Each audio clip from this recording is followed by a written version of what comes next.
Before resuming my journey, I just stood there for a moment, listening to the wind blowing in the outskirts of the capital, but also had to make sure that the lone rider who lazily went from one end to the other was suitably punished for his lack of discipline. His horse was mercifully spared, even though the old animal shared the soldier's inclination for sluggish behavior. What a half-wit of a creature, unwilling to move even in the face of danger. Proceeding from that sad imbecile, I was fortunate enough to... What the? Stop it! Why would it do that? That was just absurd. It didn't take me long before I reached that imposing building at the end of the large road.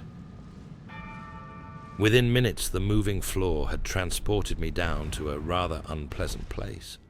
It was cold, dark, and foggy, almost as if I had unknowingly been pushed right through autumn itself, straight into that dank cell of winter. During the next couple of hours, I moved carefully through this chilly mist, encountered a few of those snickering devils I had become acquainted with long ago in Caelid, and one bothersome yet surprisingly attractive dark night. For reasons best repressed, I rather enjoyed this chance meeting in the dead of night. That fleeting embrace ended with a suggestive roar of pain. After being taken aback by the enigmatic colors of this strange winter sky, I came upon the faint contours of large, forgotten structures, and that's when a ghastly gargoyle came down on me, like a terrible nightmare from yore.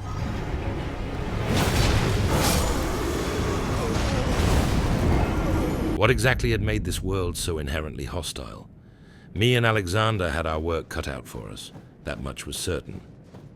Still trying to catch my breath in the wake of the shameful bashing, I noticed golden letters materializing on the cold ground. What was that? A flickering image of none other than fair Millicent appeared. I did remember her saying that she would appreciate lending me a hand, now that she was able to. It might be possible for me to wield a sword again. Perhaps then I can aid you in battle. Why not reap what I so generously had sowed, and make this ordeal slightly less mean-spirited? Eagerly, I called upon her help, and the fair warrior maiden, still pleasant to the eyes, materialized out of thin air. Nay, dear Millicent, the brute is waiting for us. You're going the wrong way. Hello? Is it me you're looking for? Well, excuse me, Your Highness. I was under the impression that you wanted to have an adventure. Apparently, she wasn't interested after all. Perchance, I had misread her faint signal. Well, I wasn't really serious. Then an unexpected jolt of joy. She had decided to join me. I knew she wouldn't let me go. Oh dear, I had expected more from her. Do something about it. Please, I implore you. Shit. What a useless ally. Evidently, she was all style and no substance. In the end, I decided to take another approach and thought it best to seek higher ground. Not that it did me much good. Thankfully, that gruesome gargoyle didn't reappear this time, giving me a chance to study my surroundings more carefully. Oh, that was just great. Another one of those lewd grannies, ever so fond of their nasty fingers. Why did they care for those creatures? Maybe they truly did abhorrent things in the shadows with the hairy ones. That would, of course, explain their passionate loyalty. Please, your fingers. I shivered at the thought, realizing that even ancient loins might burn without feeling particularly picky. The burning of the earth tree is the first cardinal sin. Doing so will unbind destined death and slay the world itself. Enough with your prattle, you vile wench. Now we were getting somewhere. Approaching another monumental structure, I was reminded of the grand lift of Dectus. This ancient device was most likely of that sort. Sure enough, this enormous building, crafted by long-gone masters of old, turned out to be just that.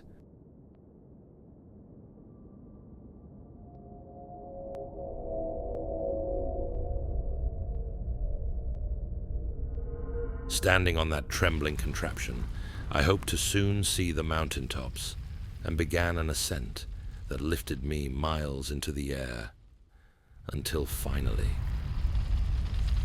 I had indeed reached the mountains. Snow covered the ground, and the air was sharp as a knife. I hadn't yet become accustomed to this kind of weather, and my body reacted fiercely to the cold. I made my way up a narrow path and found a sight of grace with an overwhelming view that made me gasp. Was that something in the horizon? Whatever it was, it seemed to move. But much to my surprise, someone was waiting here.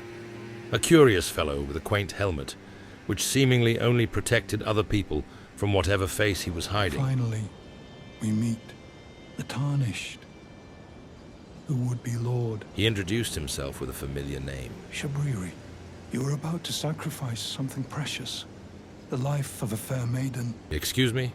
that you would toss into the fiery forge. What a horrible thing to ponder. What was he going on about?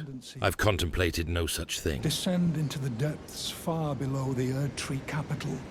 Seek audience with the three fingers and the flame of frenzy. Oh, If you inherit that was the the presence flame of that had been frenzy, calling for me. incinerate all that divides and distinguishes. Ah, may chaos take the world. May chaos take the world! What an odd fellow. Why was he shouting? Even worse, I was only inches from his face and couldn't escape his putrid breath. His helmet offered no protection against that kind of damage. I had never enjoyed the company of artists so fond of theatrics. This charlatan was no exception. Most likely he merely wanted to obstruct my plans to conquer this world. Nay, I wouldn't let that happen. Nothing could stop me from seizing the throne. Not even a deceitful individual cursed with such infernal ugliness that he had to protect others from the obscenity that was his face. Greedily breathing the sharp air in, I made sure to dominate the ghost. Then again, reminding myself that violence begets violence, I allowed that particular individual, clearly burdened with a fragile sense of self, to keep up with the charade of power. I sought a way around him. Anything was better than destroying his self-perception. Oh, there were more. Apparently, this ruin was home not only to one ghostly warrior with traces of putrid masculinity, but rather an entire tribe of undead soldiers. Deciding to spare them all from a humiliating defeat, which they clearly wouldn't be able to deal with, I sought high and low. I felt inclined to summon Torrent and leave the handling of that situation to my glorious steed. I was in for something of a surprise, though, as we within minutes found ourselves looking at a monumental wall, whose absurd proportions defied any conventional approach to architecture. I am telling you, it was so grand that it made the Dectus lift look like a younger sibling, albeit one with far more refined taste. Ignoring a fairly big-boned wench, unfortunately wearing a sadly revealing dress in the color of fleshly desire, we faced the fear of gravity and ventured out into the wide open space, only to get a little surprise sent from afar. What the? You there! Enjoying a moment of peace, I gazed back at that uncanny wall and was struck by how different it looked from here. Was it even a wall? It seemed as if it was part of the mountain itself. And there was that parasitic tree, slowly devouring everyone unfortunate enough to come into existence in this cruel world. Finally safe on the other side of that gigantic structure, we went further into this snowy wasteland, and I was caught off guard as I came upon that incompetent warrior maiden. Well, at least she was still a delight to look at. To think we'd meet in such a place. Call upon me again. In battle. I think not. I'm searching for a fort to the north of the ruins. I heard the master of the fort was given a medallion that allowed him to visit the Halig tree. Indeed, I believe that is where Melania will be found. Most likely another charlatan of the sword. We also passed ghostly wildlife on our way, and just as I wondered about these mysterious sights, I heard a faint voice from within. Do you hear me? It is I, Lieutenant. We're almost there. Where exactly? Castle Sol lies just off to the north, where the other medallion is housed. Bloody hell. It will grant passage to the land of the Haligtree. I had made a promise long ago, to that inept archer lacking the willpower to even walk on her own lazy feet. Cursed be my petulant desire to do good. Well, she would just have to wait until I had found my enigmatic destination. After all, what could she do about it? She was hardly able to run after me. Ha! What a remarkable place this was. Even the lakes had been frozen solid. And in my search, I rode through graveyards. All those people, all those lives, where are they now? Gone like bubbles in a stream. Oh, what was this? The moody reflections on mortality had soured my mind, and I knew just what to do about this grumpy old tree.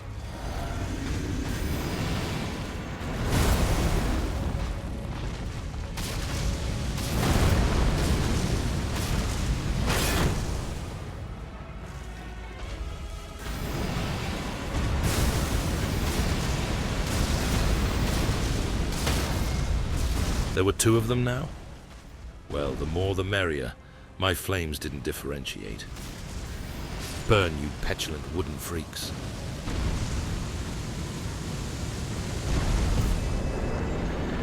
Leaving the smoking pile of ashes with a gleeful smile, I kept going, despite a crushing headache and a slight fever. Was that a merchant down there? Did he go out of his way to avoid customers? Not far from here, though. While scouring through some long-forgotten ruins covered by snow, a fragile voice spoke from out of the blue. Clearly not to me. Where did you go? For some unfathomable reason, a distant memory from the very beginning of my journey in this strange world resurfaced. Why now? Promise me when we turn 14, we go to see the stars. I somehow felt compelled to grab the device given to me by my wife-to-be, and ended up summoning that weak yet adorable jellyfish. Sister, where did you go? What happened now was unimaginable. Dear sister, That didn't look right. you're finally here. No time to waste. Let's see the stars. And just like that, they vanished, maybe even going to the very stars studied with such passion by kind-hearted Thops. Teary-eyed by this tender reunion of long-lost siblings, I made my way out of the ancient ruin and headed north as daylight waned. Of course, beauty was but fleeting in this fiendish world, so I was naturally attacked within seconds by enormous skeletons rising from the earth itself. Torrent took over, and riding like the wind we passed by the ghostly creatures until we, by the gods, what a sight! An ominous structure had unexpectedly come into view below me, next to one of those eerie mausoleums, forever wandering aimlessly in the lands between. That had to be Castle Sol, the stronghold mentioned by Lieutenant, the place where I could get my hands on the other part of the medallion. Even from this far away, I could tell that visiting that menacing castle wouldn't exactly constitute a benign experience. And who was that stern-looking fellow, strutting in the middle of it all? I didn't particularly feel like going down there, not even in the slightest. But unfortunately, I was reminded of a request I had carelessly agreed to. Would you consider doing me a great service? To hell with my good intentions, which had brought me and others so much suffering. But if I was to earn Alexander's heartwarming camaraderie, I couldn't allow myself to become a vile oath-breaker. There was no getting out of this one. The journey to that menacing castle went without much ado. Well, except for a particularly unpleasant local bird. I won't bore you with the details of my supreme prowess, and I ended up with the moral high ground, which in effect made me victorious. Before long, I found the castle sought for by that insufferable archer, and stood in front of its dark and looming walls, with only a hint of fear lingering within. Inside roamed a couple of bloodthirsty beasts, but once more I found great joy in burning vile creatures with no true legitimacy to ashes. That disgusting shield found in Caelid turned out to be quite handy in clearing out dank chambers, and I only felt a slight tinge of that old lust for incineration on a larger scale. I had truly evolved, clearly become a better man, even if my humility was still holding me back. Sadly, the next couple of hours were spent desperately fighting to get from one site of grace to the next, and after being chased down by hawks, dogs, and brutal ghost knights. Wait just a second. Surely he wasn't that well equipped. Oh, that was rich, considering he couldn't even partake in carnal pleasures. Nearby, a lone apparition, seemingly preoccupied with desperate prayers, whispered voiceless words. What a sorry fate, condemned for all eternity to a prison of unanswered laments. The lands between were rich in that regard. 'Twas a bottomless treasure chest, only it boasted anguish and suffering instead of wealth. After locating the shimmering wall, I was met with none other than the mean-looking soldier glimpsed from way up on the snowy mountainside. He waited at the other end of this small and frozen plaza and waved a ragged standard, something which apparently summoned guards to this coward's aid. There was something familiar about this fellow, and I could have sworn I had faced him before. Then again, the endless row of creatures put in the ground during my journey was getting longer by the day. My memories were slowly merging into an incoherent fog. There was only so much suffering one could experience before the mind became undone. My approach up until this point was severely hampered by vain notions of grandeur. The results were both catastrophic and sadly revealing.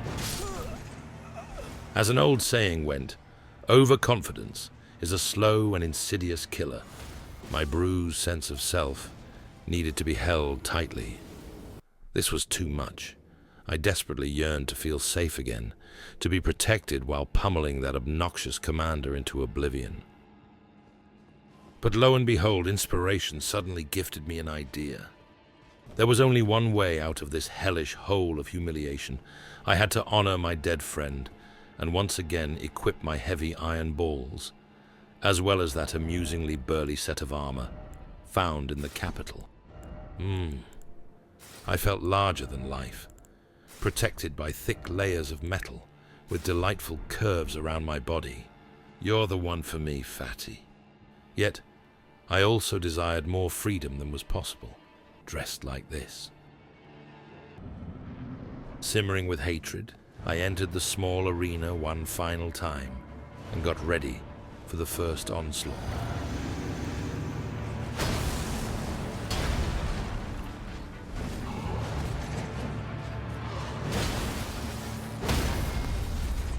By the gods, this utterly insane scheme of mine was actually working.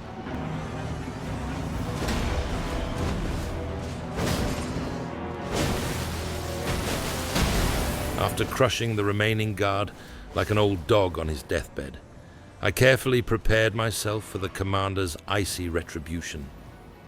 Feeling giddy, I shouted out, "Come on then, you fiendish lord of trying too hard. Let me smash you into bits with these great balls of boggart."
Finally, as I crushed his bothersome spirit, he disintegrated before my eyes and ventured into the great unknown.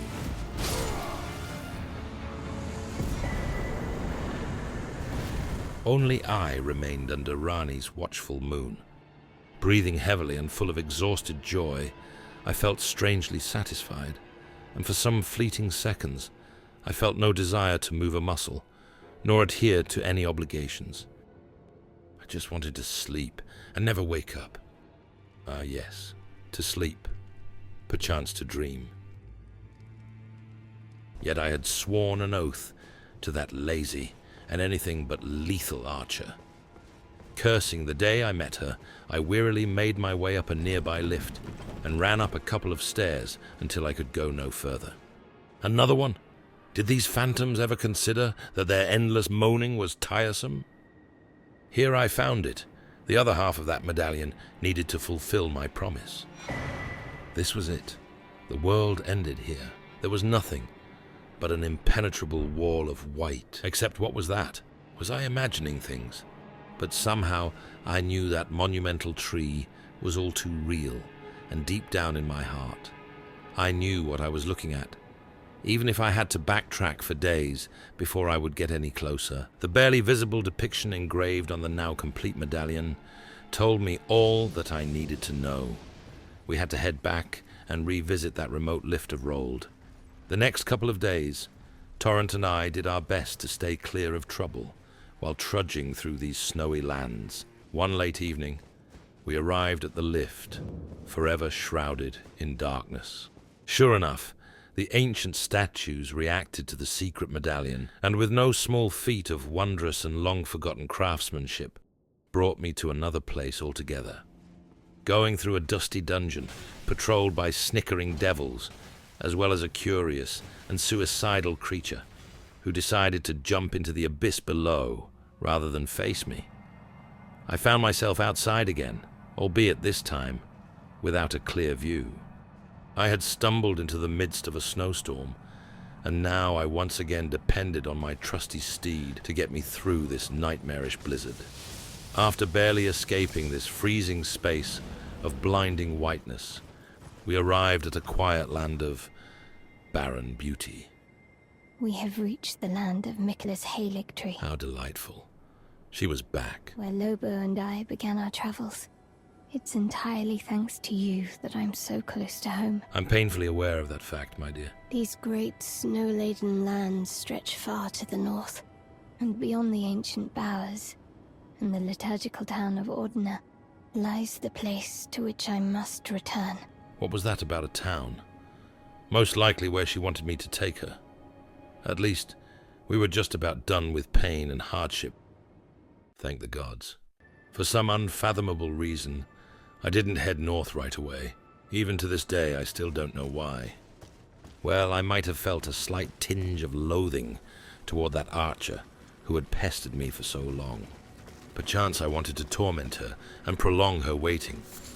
But then again, I was at the time prone to being too critical and often judged myself far too harshly, so who really knows? During my exploration of this snowy domain, I came upon several quaint sights. I saw an ancient worm slumbering uneasily on a frozen river, explored icy caverns with blood-red jellyfish, and ended up feeling increasingly burdened with my burly attire and changed into something less repulsive. Eventually, I found myself in a deep and dark mine with riches untold, but also a large, fiendish and many-colored creature. There was no good reason to kill what most likely was a remote kindred of that otherworldly devil I had annihilated beyond the lake of rot. I even came upon yet another of those toxic trees which plagued the lands between, but this one wasn't granted a long and undisturbed life. And then, out of the nothingness, ghostly silhouettes suddenly materialized. I was now approaching a long-abandoned town. This had to be it. Surely I had now arrived at the remote home of Latenna, but walking the eerily deserted streets, I found nothing alive here. The ground was just as frozen as everywhere else. The only movement that caught my eye at any point was that of the roaming animal spirits. Still, there was something distinctly off about this place. It somehow didn't feel right, and even the empty streets felt saturated with life unseen. Weary from the last couple of days, I set up camp and rested for the night. That, however, didn't grant me relief. Instead, I was haunted by curious dreams. Time moved faster than I had ever experienced, and being trapped in this inner space as a witness, I suddenly realized that the town wasn't empty after all. At dawn, I walked all the way around what, truth be told, hardly was larger than a settlement, and found myself next to one of those locked cells I had seen scattered across the lands. The small plate said, "Light the 4 figures." What figures? They were nowhere to be seen. Expecting to encounter some ancient monstrosity imprisoned within a few feet, I was astounded to discover that I hadn't moved at all. I was exactly where I had been before crossing the threshold. Was it broken? On the other hand, it wasn't the exact same place after all. Something was different now, even if I had difficulties seeing what exactly. Strange. I could have sworn that hadn't been there before. Oh God, what was that sound?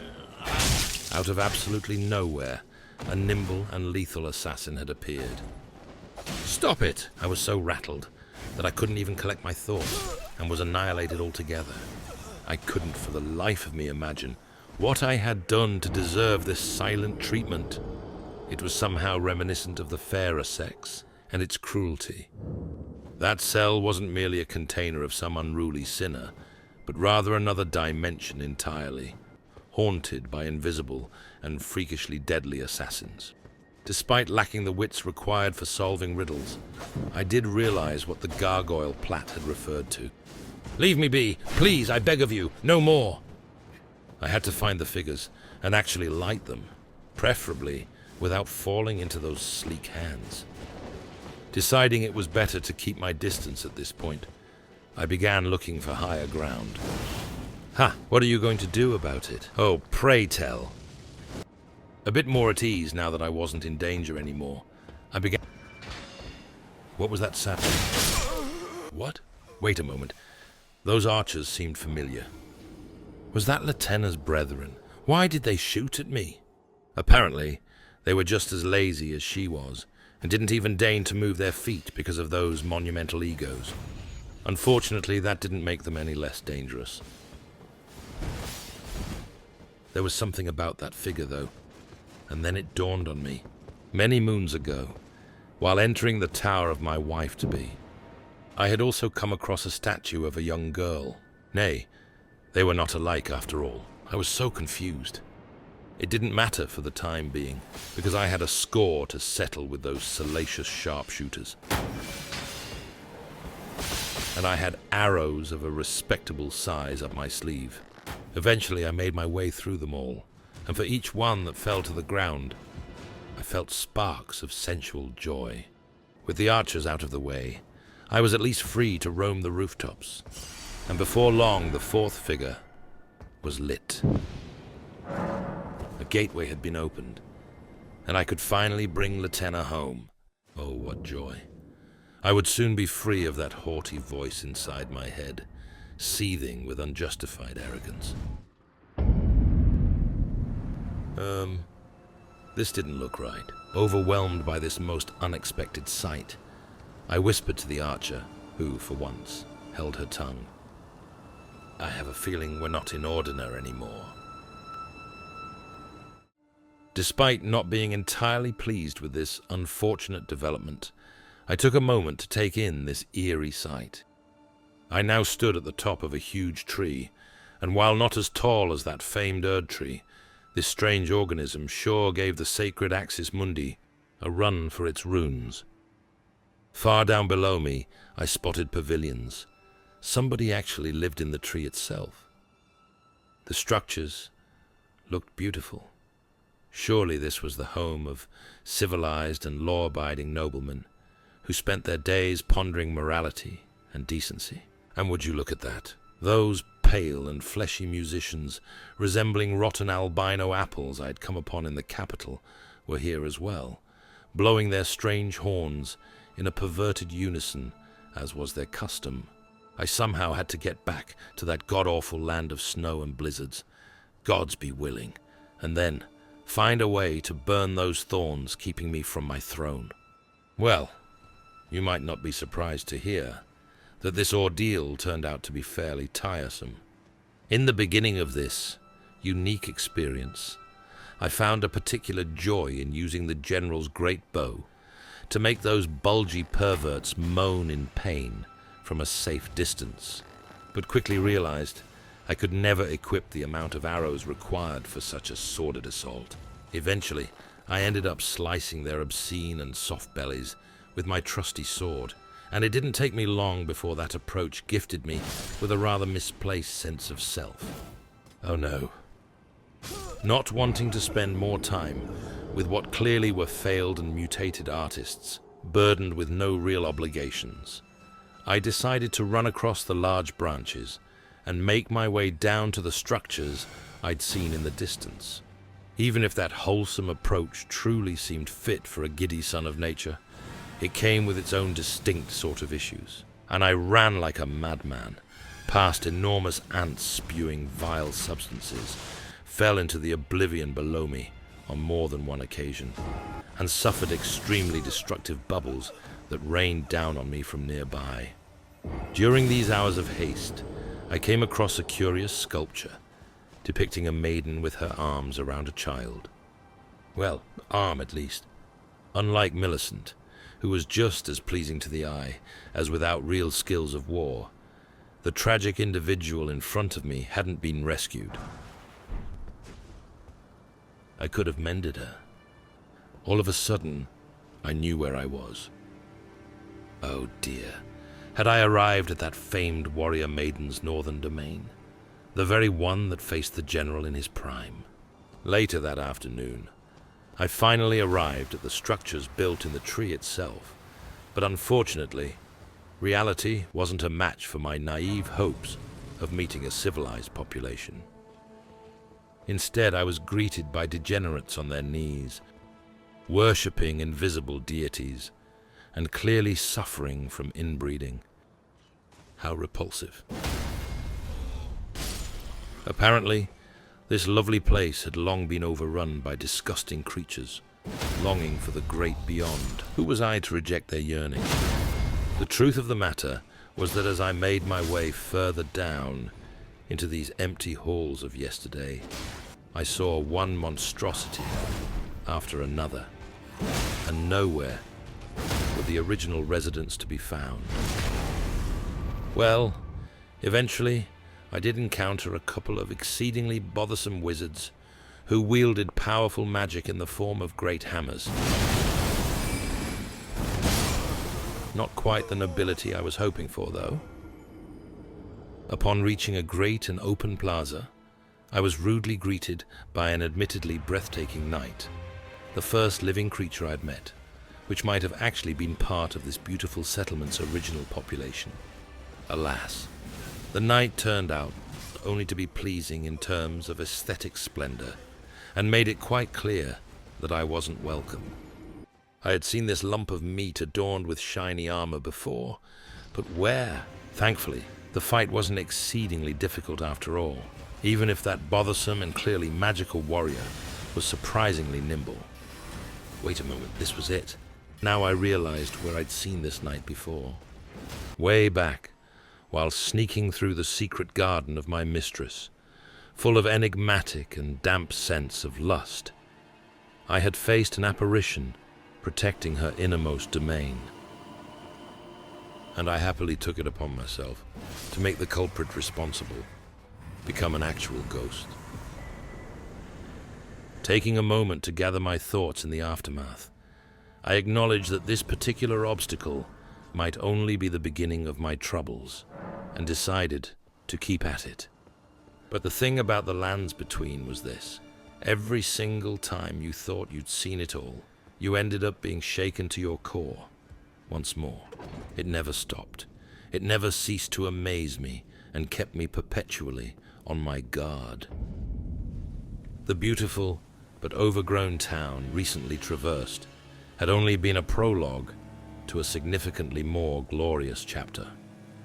An outright rotten part of the tale, which I would soon come to regret bitterly. Even as this grandiose city was yet another unexpected sight in a long line of majestic revelations, I wasn't greeted with an imposing throng of soldiers, nor a gruesome beast guarding this kingdom. Instead, I found a knight steadfast asleep on his weapon. That couldn't be right. Surely that unattractive warrior was mocking me and conveying arrogant disregard with false sleep. That was, however, not the case. And the hideous guard, rotten and withering away, was truly tired to the point of death. Who'd put this weary corpse in charge of security? Pathetic. But what I hadn't expected at this point was finding Millicent just inside the entrance. Oh God, what now? Again we meet. I can only surmise our purposes are aligned. In which case, allow me to explain myself. I am of Melania's blood. She was related to the famed warrior maiden who withstood the general in his prime. I'd better agree with her. There is something I must return to Melania. The will that was once her own. The dignity. The sense of self that allowed her to resist the call of the Scarlet Rot. I just nodded and pretended to understand her mad ramblings. It turned out that the knight who failed to guard this city wasn't the only sleepyhead, because aside from soldiers staring blankly out at the sea, I encountered several individuals preoccupied with nothing but sitting on their asses, doing nothing of importance. Something was wrong with this place. Had all of the inhabitants fallen under a spell of some sort? Or was this land merely falling into an uneasy slumber of death and disintegration? I spent the next hour or so trying to find my way through this labyrinthine city of drowsers, with only a couple of nasty surprises. Eventually, I came upon a putrid tree guardian patrolling a large boulevard. Not only did it roam with a menacing air of slow and predatory hostility, it was also acutely aware of its surroundings. That particular creature took me a surprisingly long time to finish, in part because of the terribly enclosed space, which didn't leave me any room. Well, you get the picture. In the end, I did finish that grumpy old tree, only to reach a sealed door with no way to proceed any further. That left me one other option. There was nothing else to do than going further down. But of course, there was an impressive array of deplorables down there, and as I sought out the shadowy depths of this magnificent city, worn down by some unknown ailment, I thanked the... Wait, what was this? I'd seen that abomination before. Why didn't that shrieking obscenity attack? That despicable thing would truly get what it deserved. In theory, at least. Had the circumstances somehow been different, I wouldn't have even considered returning to this foul-mouthed freak. Alas, I had been careless, and had, ever since my arrival, amassed significant wealth, and wasn't about to squander it due to something as embarrassing as fright. That nightmarish bag of sickly meat kept on haunting me for hours, and, oh God, another one. I was forced to stare at those horrors molesting my corpse. Oh, the joy. After several failed attempts, I finally managed to sneak past those freaks of nature. By the gods, a third one? Go the other way, please.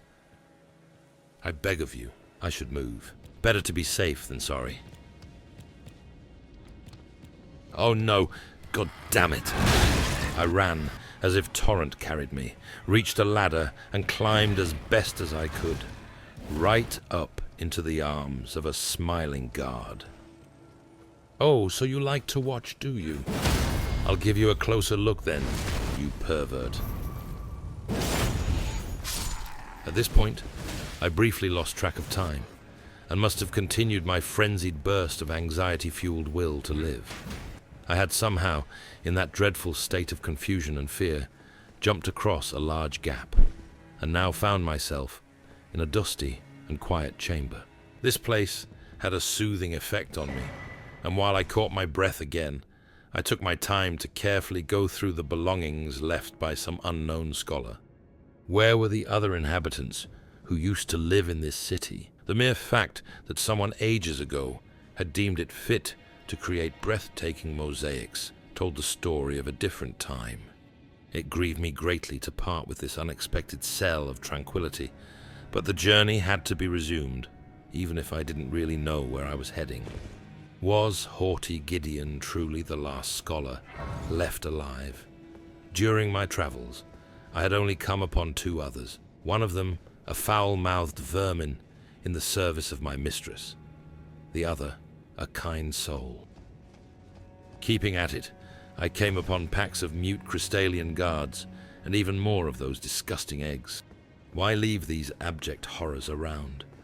This once glorious city was clearly disintegrating, but the unreal and perpetual suffering of this hell had halted the decay. Just how bad things were here, I would realize seconds later, as I, gasping like a kitchen wench, eyeing a well-built apprentice at the harvest dance, came upon a sight unlike any other. Was I inside a huge and crumbling tower, or a tree? I had difficulties determining where I was.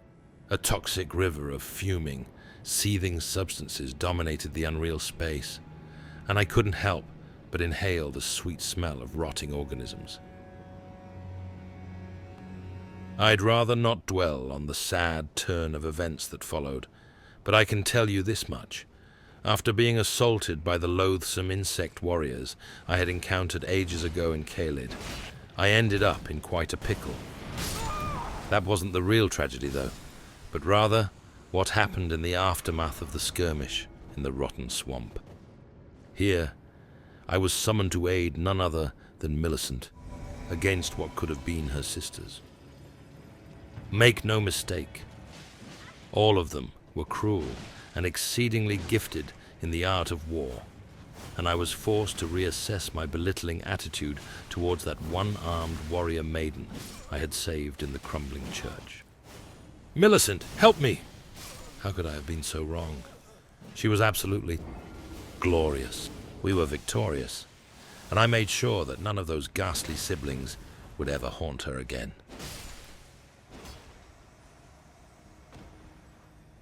I regret to admit this, but nothing had prepared me for what I was about to experience. Thank you for lending your hand. Without your help, What's wrong? I could not have defeated that quartet.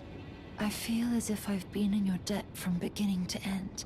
Thank you. Don't think about it. With your help, I was able to live as my own person.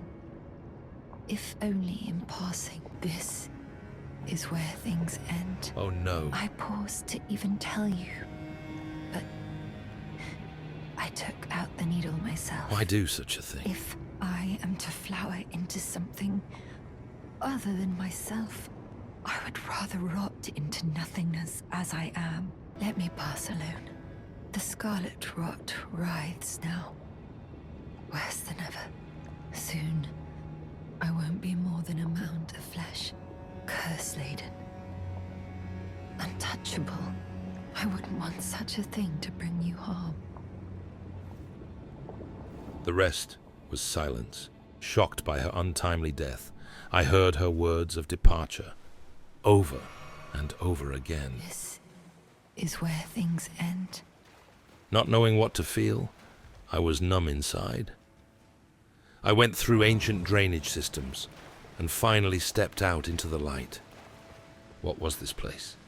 Never before had roots been allowed to annihilate a grand city like this. I had, on more than one occasion, been rigorously schooled in the dangers of gravity, and after having to consider other and more accessible avenues, I eventually discovered a broken roof nearby. Inside were more of those rotten insects, and even though I benevolently saved an entire family from the woes of existence as obscenities, others joined in and forced me into a corner. I'd thought it best to bestow the mourner's room to grieve, and took a lift down to some unknown destination. I had now reached a place strangely devoid of life, but also full of solemn silence. And for some reason, a curious sense of foreboding struck me. A shimmering wall close by made it clear that I had yet another fiend to take care of. But truth be told, I wasn't particularly worried. After all, I had been able to best every single obstacle presented to me during this strange journey. This was just another brick in the wall of sacrifice. Yet, as I crossed the threshold, I didn't arrive at a gloomy and grand arena with some obscenely sized brute, as I had come to expect.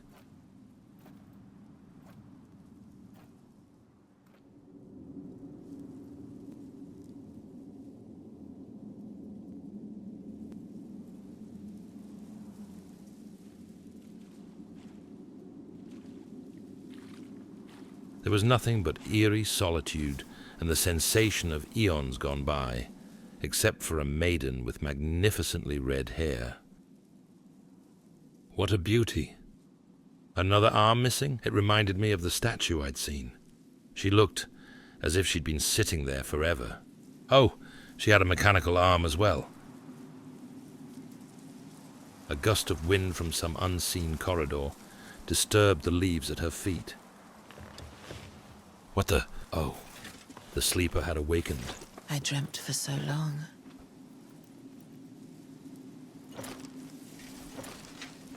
My flesh was dull gold, and my blood rotted. Corpse after corpse left in my wake.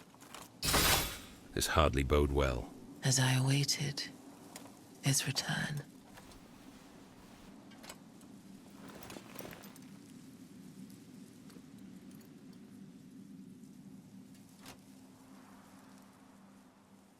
Heed my words.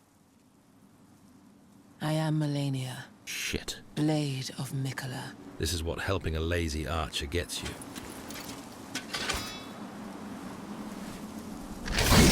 Wait, my lady. I knew your sister. We were close. And I have never known defeat. Oh dear.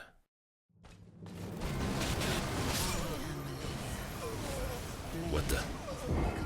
When I re-entered this silent lair, far beneath the crumpling city above me, the warrior maiden, for some reason, didn't rush me again. Instead, she walked slowly towards me, as if she had not a care in the world. Except manhandling me, of course. Blade of Mikola. I heard you the first couple of times. Give it a rest. But she wouldn't. And she didn't. There was something distinctly alluring about this lethal beauty, but it didn't take long before her splendor began to feel tyrannical. No matter what I did, no matter what weapon I tried to use, nothing seemed to do the trick. What really bothered me was the fact that she seemed to regain her health every single time she hit me. Even worse was her outright indecent variety of approaches to humiliation. If I'd had a rune for every new and unforeseen maneuver which absolutely devastated me, I would never have a care in the world. What was this? Dear God. Still, something changed at one point. In the wake of countless humiliating defeats, I discovered something intriguing. She turned out to be particularly susceptible to unhinged attacks, a delicious weakness which in turn allowed me to repay her. But that approach suddenly made her jump into the air, where she simply floated for a second without uttering a word, and then unleashed a dance macabre, which left me speechless.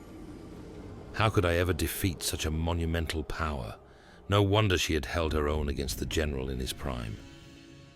Let me be honest, running to and fro at that shimmering wall of death, beaten and bruised, I began to find this ordeal futile, and yet I kept entering that arena of suffering until I finally learned enough of her deceitful moves to counter her reign of terror and finished her. Oh, you're not so giddy now, are you? Ha! Why don't you introduce yourself again? A fairly mundane obstacle, really. 'Twas not as difficult as I'd been led to believe.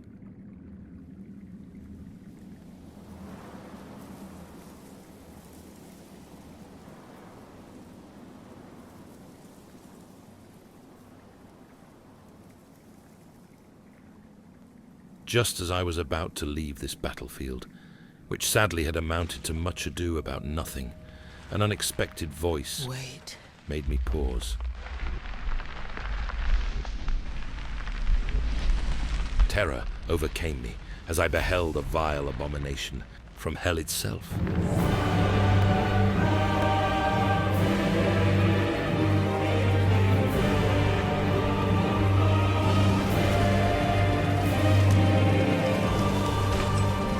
The scarlet bloom flowers once more.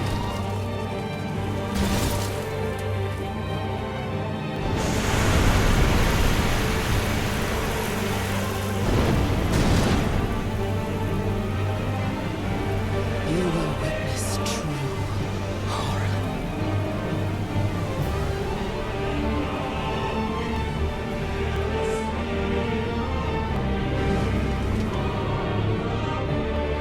Now, rot. Floating in the air, like a magnificent yet infernal goddess, her wings blossomed into a smoldering flower and ended me. By the scarlet rot.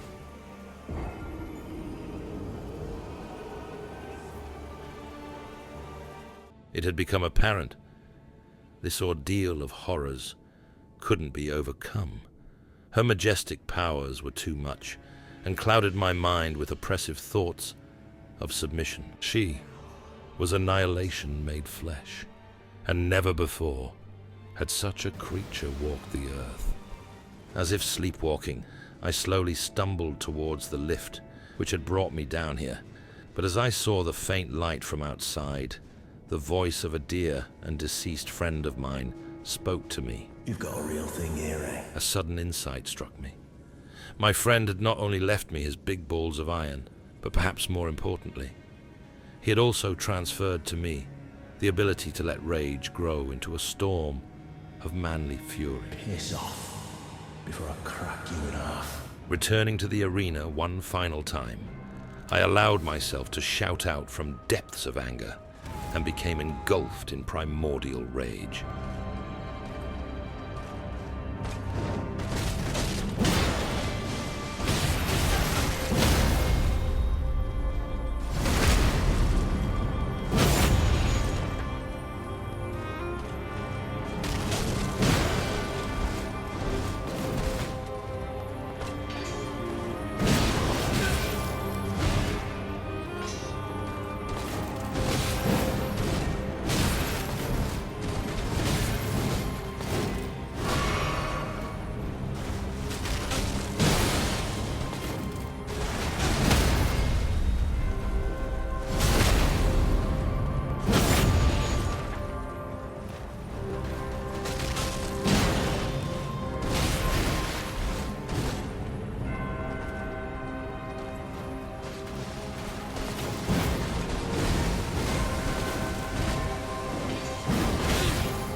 Her toxic femininity didn't stand a chance against the ancient aggression boiling within the male sex.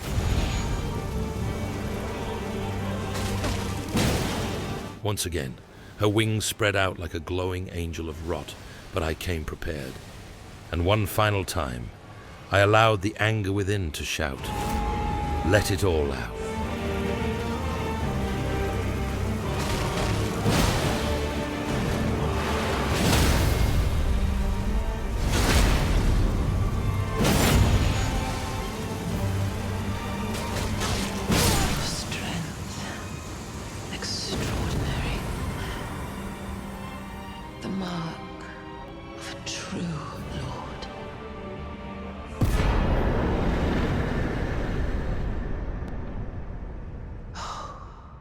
dear Mikola. Who did she talk to? Oh, dearest Mikola. My brother. Oh, now I just felt bad. I'm sorry. I finally met my match. The rest is silence. As I slowly regained my senses and ability to reason, I felt belittled. This mythic figure who had journeyed through time itself, even she, with her grandiose importance to this world, was only a speck of dust in the grand scheme of things. Nobody eluded the great vanishing. Realizing what had to be done, I touched the enigmatic roots, which reached even the furthest lands of this world, and thus returned to the snowy wasteland, where that damned archer had led me astray. But I was now reminded of her words, exactly as they were spoken back then. And beyond the ancient bowers, in the liturgical town of Ordina, lies the place to which I must return. Gods be damned. She hadn't meant this forsaken portal to hell. Please, surely the ordeal I had gone through hadn't been something I could have just ignored. What a shit show. Of course that turned out to be the case, because after crossing an icy field, while being attacked by the sky itself, I found a ruinous church with one of her kin, a lady, who didn't attack me on sight, nor pester me with demands like the archer herself. Thank you. I finally fulfilled my purpose. About bloody time. I was finally back on track, and done for good with carrying parasitic individuals who never deigned to contribute anything, let alone walk on their own spoiled feet. I would now go to the end of my path, and burn that profane Erd-tree into a pile of smouldering ashes. After crossing a frozen lake, and benevolently sparing one of the noble creatures, which I had decided belonged to an endangered species, Torrent led me to a ruined church nearby. But even as I had come across several of these crumpling and religious spaces of yore, there was something distinctly off with this one. It somehow felt older, and even more ancient than the others, scattered across these broken lands.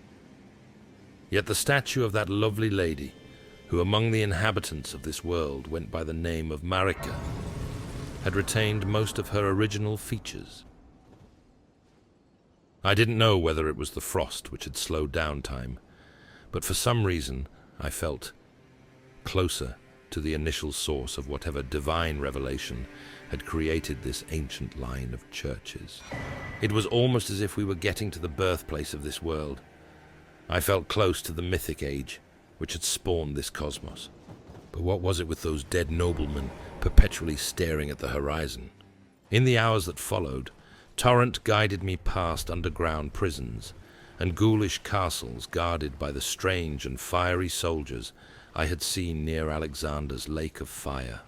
Another one of those obese maidens. I'd better not disturb her. Eventually, we arrived at the strangest bridge I had ever come upon. This wasn't a rocky and monumental wall, but rather an enormous and ancient chain of metal connecting two pieces of land. The grotesque dimensions of this object suggested that it had been made by the giants themselves.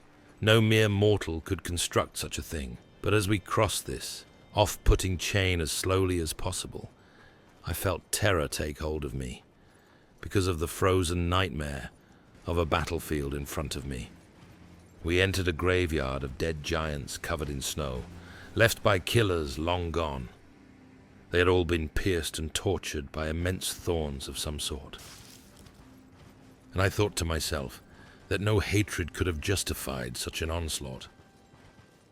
There it was, where I had been heading for so long. Look at the size of that thing. I could hardly believe it. Finally, I was about to arrive at my destination. Was that a giant? For crying out loud, I thought they were all dead. What was that freakishly large fellow even doing? Oh no. Sir, perhaps we could talk about this? Of course not. Instead, what followed was anything but enjoyable, and that hideous creature with the most unappealing feet imaginable went out of its way to smother me in truly humiliating ways. The brute, however, despite his appearance, wasn't in the same league of horrors as that terrifying redhead I had been preoccupied with only days ago. Before I knew it, that uncivilized giant let out a roar as his left leg collapsed beneath him. I called out and tried to convince him to retreat. But instead of just calling it a day like any rational individual would be inclined to do, he proceeded to... What? He violently tore the ruined leg off his disgusting body and lifted it into the air as if he were performing some heathen ritual, making it burn.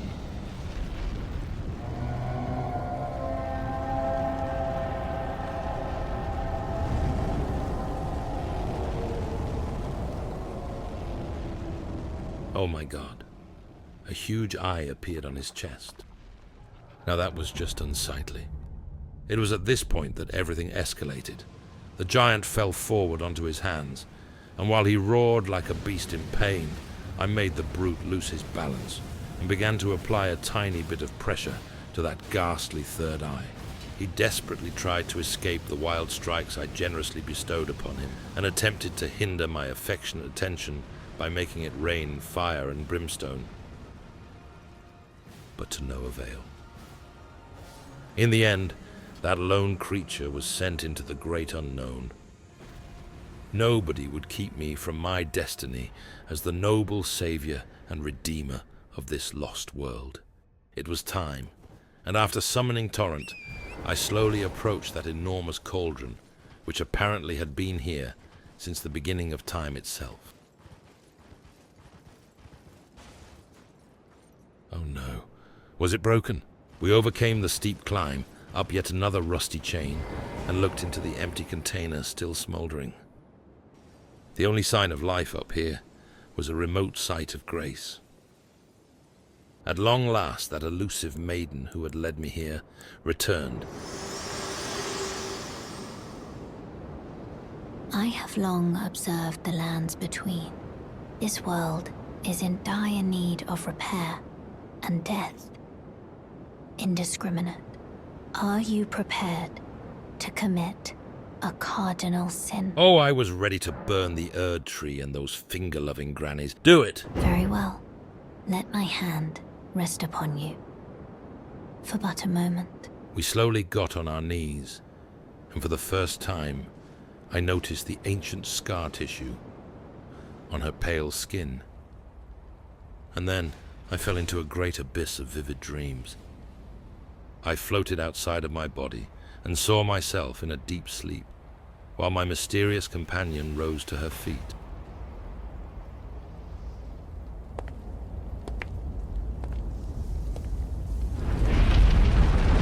Floating in the air above it all like a ghost, I bore witness to wild flames rising from the enormous cauldron.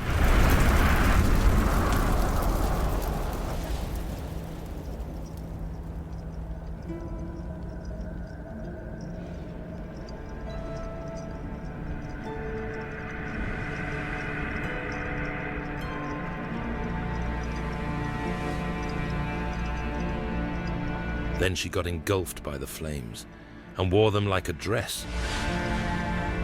O Erd tree, you shall burn. Never before had I experienced such a dream.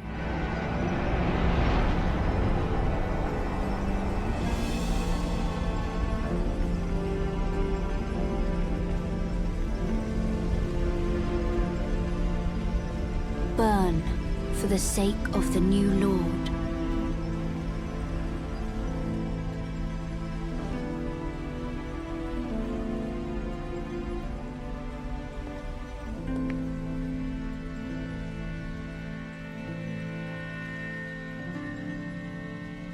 Thank you for guiding me here. But why? Why did I sense a great and deep sadness in her?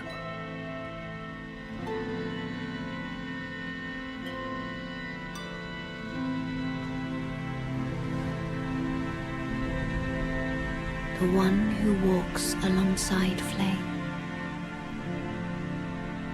shall one day meet the road of destined death. Once more she parted ways with me. Goodbye. But even though I already knew she would return, I felt a queer sadness penetrate me, and began to wonder which strange land she would travel to this time. Everything had faded to black, and I lost myself to an emptiness so great that I began to sob in this black pit of eternity.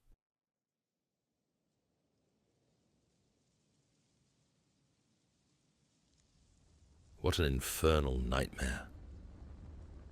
But when I finally woke up from my uneasy slumber, I found myself in a different world altogether, in a horrendous and ruined city among the clouds.